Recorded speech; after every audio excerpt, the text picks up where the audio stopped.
Alrighty guys, welcome back to another LEGO set review from BrickByBrick, and today we have set number 70613. Garma Mecha Man contains 747 pieces and retails for $59.99. In the US, this was a Target exclusive. Obviously you can buy it at the LEGO store or shop at home as well. But, you know, it's a big, pretty sizable mech, and pretty much all of the pieces go into this one build. You do have 4 minifigures, so let's take a closer look. So pretty much all of the pieces go into the build of this Garmadon mech, and you know, it's pretty sizable. So the actual mech is pretty sizable. It's about the same height as the Quake mech, just obviously lacking quite a bit of the bulk. Probably about as bulky, I would say, as the Fire mech, and it's shorter than that one because it doesn't have the flags on the top like the Fire mech does. But in the movie, Garmadon's mech is like 4 times at least the size of everyone else's mechs. So this is obviously scaled down, but I feel like that's appropriate. Obviously, the only thing you can't do with this version in its scaled down form is like tower over the other mechs, like in the movie, which would have been pretty epic, but I think that this still scales decently well with them. Because, you know, you can't have like a one-on-one battle. They're about, you know, equal size. It does have, you know, full articulation. The arms can move like that and can get all sorts of poses. I like this pose just because, you know, looks kind of triumphant. I do really also like, you know, putting this up in the air, because he does this in the movie. Like, that's how he reloads his shark mech. He like puts it up into the air, and yeah, you know, it's just relatively iconic pose for this mech. There are some stickers there which belong on the backs, typically. I like this shark shooter here. It's got good design on it with the stickers. Looks sharky. I'm not a big fan of the cutout here. I wish they'd just put in maybe one of those pieces, like this thing right there. I think that would have just filled in that space just a little bit better. But, you know, it's not the end of the world. I like the sticker design again. It looks good, and it does have a spring-loaded missile in there, which, you know, works well like regular spring-loaded missiles. It is in this medium blue color to match the colors of these fish. In the movie, he shoots out full shark pieces, so another instance of scaling proportionality. I think that these fish are a decent substitute, and you know, this is attached to him, so it kind of limits the arm's posability just a little bit, but overall still looks pretty good. The legs are pretty well bulked up, and they do have better articulation than the Fire mechs by just a little bit. You can move it in and out, and forward and backwards. The forward and backwards don't really allow you to pose the feet though, because the ball joints don't go forward and back all that much.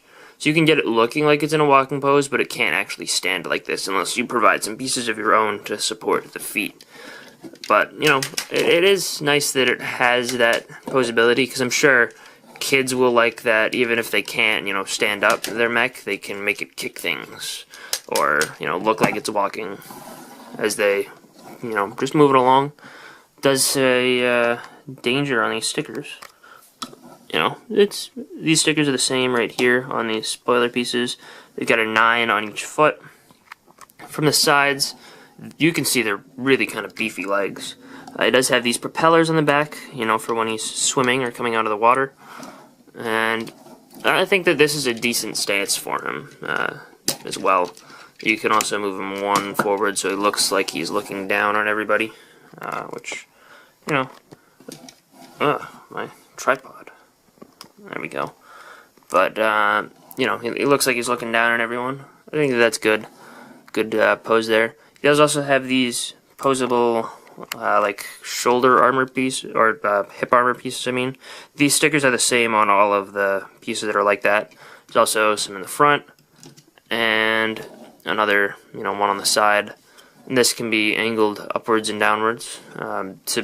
This would kind of allow it to get into good action poses, you know. This would move out of the way for the legs to move into that place, but it's not really necessary because you don't have that great articulation.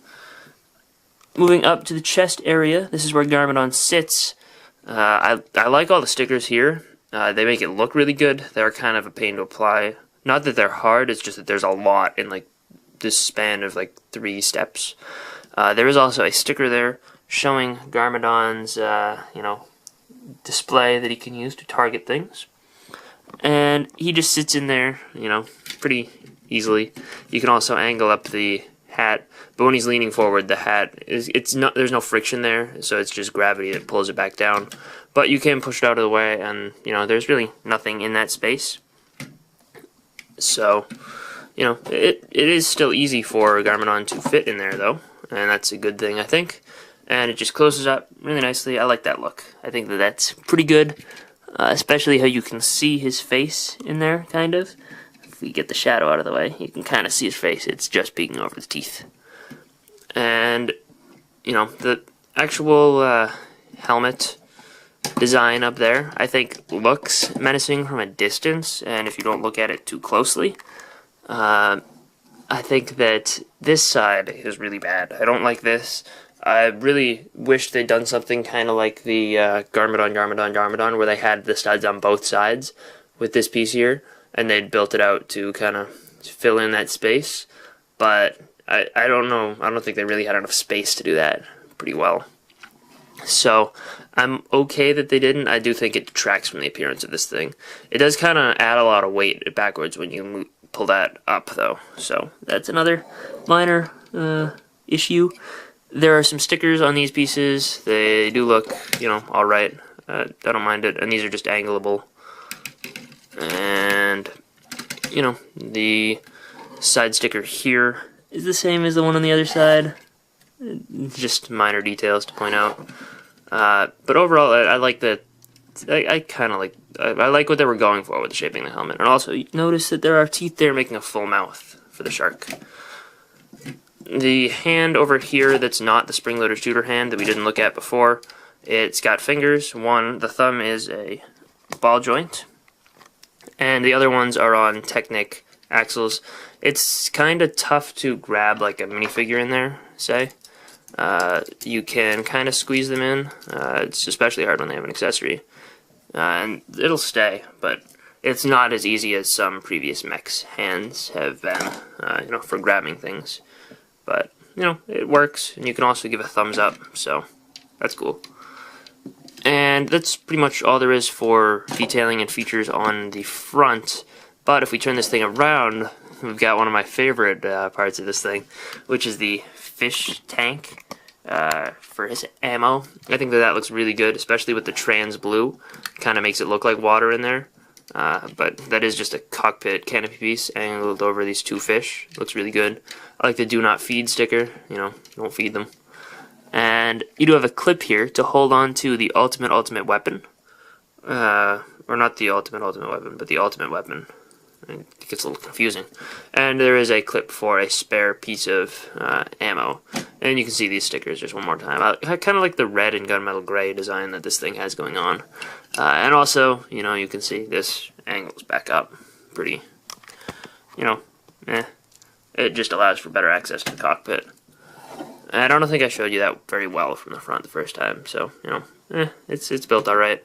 The one thing that you can also do, I'm not sure if this is an intended feature, but since that is a Technic hole, you can stick the bar into it.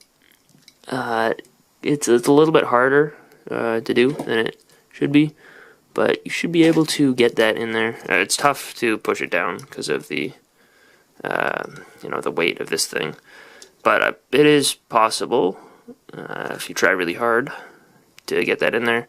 You could also, this is probably easier and actually probably what I'd recommend, you could put the laser pointer in his hand by just taking off this piece. Actually, I gotta readjust the mech. But if you just take off this piece and attach that to the thumb, you can operate the laser pointer with the mech. Obviously, it's probably easier to just give it to a minifigure, but, it is possible to get all this. You could also just rest it there, kind of, in his hand, try and hold on to it like you do a minifigure, like that, Overall, I think that this mech has a decent menacing look to it, and I think it looks better than I was expecting it to. I enjoyed it quite a bit, and it looks good with the other Ninja's mechs, but I don't think it's to quite the same design standard as that, mainly because of the helmet area. I wish that was done a little bit better, and obviously there's the whole scaling thing. But let's take a look at the minifigures. So the two main characters in this set are Garmadon and Lloyd from the Ninjago movie. Both of these figures are relatively more common than the others. And Garmadon comes with 4 katanas, one for each hand, which is cool. Gives him a menacing look. And Lloyd comes with, his standard stuff. The printing on Lloyd is good. Again, he's got the black on black, as well as the arm printing. The legs, are good. I like the mask for the Ninjago movie. And he's got that face print. And if we turn around to the back, you'll see his alternate face, as well as his back printing. Garmadon's back printing is good. Also, I like Lloyd's sword, which I should mention briefly. And on the front, you can see Garmadon has the 2 torsos. And if we remove the top one, you can see the printing on the bottom one. And I think that overall these are good figures, but I've got quite a few Lloyds and a couple Garmadons as well, so, neither of these are super exciting to me. The other 2 figures are a little bit more exciting, but not by a ton. Pat comes with this red camera, and this is Great White, and, he comes with a fish harpoon. I like Pat's, civilian clothes. They appear in a couple of the Ninjago movie sets, but they look good, and she's got this scared facial expression, which I don't believe is exclusive to her, but I believe it was introduced for the Ninjago movie line. I haven't seen it before, I don't think. But it doesn't have an alternate face because of this hat piece. So, she's permanently scared, which I guess is good when she's being attacked by a giant mech. Great White, he's got standard torso and legs. This face is, I believe, different than a couple of the Great Whites, but this exact configuration appears in one other set. And printing on the back is also, decent. So, overall, I think that these are 2 alright figures, but I don't think either of them is a standout. I do like getting these civilians in the Ninjago movie sets, though, because they're useful for populating a Ninjago city. Overall, I like this set better than I was expecting to, but I, again, don't think it is the best of the Ninjago movie sets. I think it's really good, but there's a very, very high bar set by some of the others. This one, I don't think looks as finished as the Ninja's mechs, but it does have some good playability, and since it's a little bit smaller, it has slightly better posability than the others. I do really, really like the fish tank on the back, and some of the details on here are really good. And, this is a relatively memorable vehicle from the movie. So I do think it has its place, but if you're not the biggest fan of this design, just based on what you see on the packaging, I don't think, you'll find this to be the best one. So I would recommend other sets, like the Fire Mech, which is $10 more expensive than this one, over this one, because it also has a better figure selection. The figures in this set don't do too much for me, but I think that, if you already have a bunch of the other Ninjago movie sets and want some, bad guys to fight against, I think that this, is a decent set for that purpose. I wouldn't recommend it over, other sets. Any of the Ninja's mechs, really, I think are better than this. But, I wouldn't, except for maybe the Lightning Jet, actually. This might be better than, well, I guess the figure selection is better than the Lightning Jet. So, for $60 sets, I think that this is a maybe better looking than the Lightning Jet, but I think the Lightning Jet I would recommend over that one, or over this one, because it does have, I think, better playability and, better figure selection. The only thing that's questionable about it is its appearance, but, I think that's kind of a personal taste there. So, overall, a solid set. Would recommend, just not over certain others. I guess this is probably the best bad guy Ninjago mech that we've gotten. At least, yeah, I can't think of any other really good ones. There haven't been many big ones either, though, so, you know, there's that.